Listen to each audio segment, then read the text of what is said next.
एका डोळ्याची आई. एका गावात एक बाई आपल्या छोट्या मुलाबरोबर एका छोट्या झोपडीत राहत होती. आपल्या मुलाला काही कमी पडू नये म्हणून दिवसरात्र एक करून ती काम करत असे. पण त्या छोट्या मुलाला मात्र आपली आई अजिबात आवडत नाही. तो तिचा तिरस्कार करत असतो, कारण तिला एक डोळा नसल्यामुळे ती भेसूर दिसत असते. आईला तो शाळेतही येऊ देत नसतो. एकदा एका कार्यक्रमासाठी आईला शाळेत जावे लागते. पण तिला बघून कुठे तोंड लपवावे हे मुलाला कळत नाही.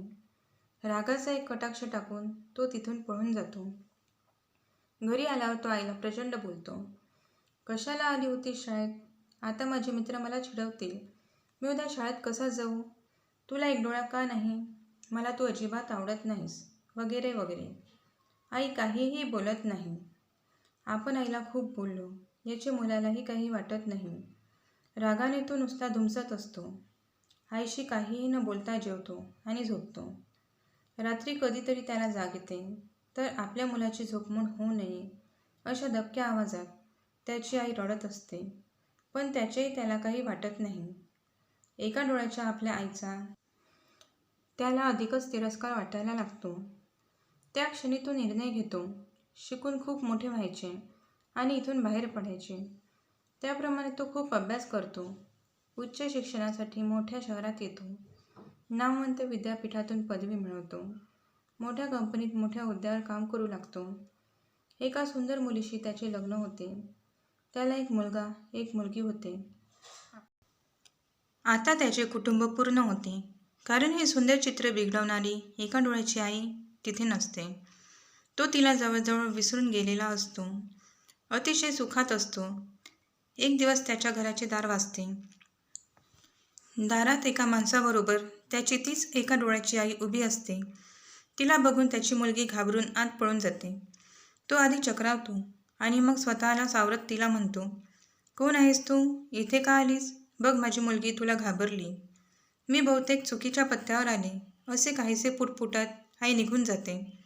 तिने आपल्याला ओळखले नाही अशा समाधानात मुलगा दार लावून घेतो. काही दिवसांनी माजी विद्यार्थी संमेलनासाठी त्याला त्याच्या शाळेतून पत्र येते. परत त्या गावात जाऊ नये असे वाटत असतानाही तो संमेलनाला जाण्याचा निर्णय घेतो. ऑफिसच्या कामासाठी जातोय असे बायकोला खोटेच सांगतो. संमेलन पार पडते. कुठल्या तरी अनामिक ओढीने त्याची पावले त्याच्याही नकळत झोपडीकडे वळतात. दाराला कुलूप असते. शेजारची बाई त्याला ओळखते आणि एक पत्र देते. ते पत्र त्याच्या आईचे असते. तो वाचू लागतो. मी खूप आयुष्य जगले.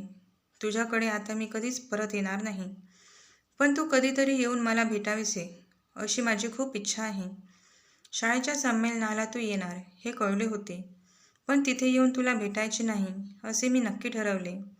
कारण मला माहिती आहे, एका डोळ्याचीही तुझी आई तुला आवडत नाही. मला एकच डोळा का असेही तू मला एकदा विचारले होतेस. तेव्हा तू खूपच लहान होतास म्हणून मी काही उत्तर दिले नाही.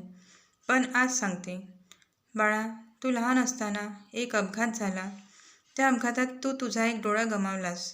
एका डोळ्याने तू संपूर्ण आयुष्य कसे जगणार या विचाराने मी हैराण झाले आणि माझा एक डोळा तुला दिला.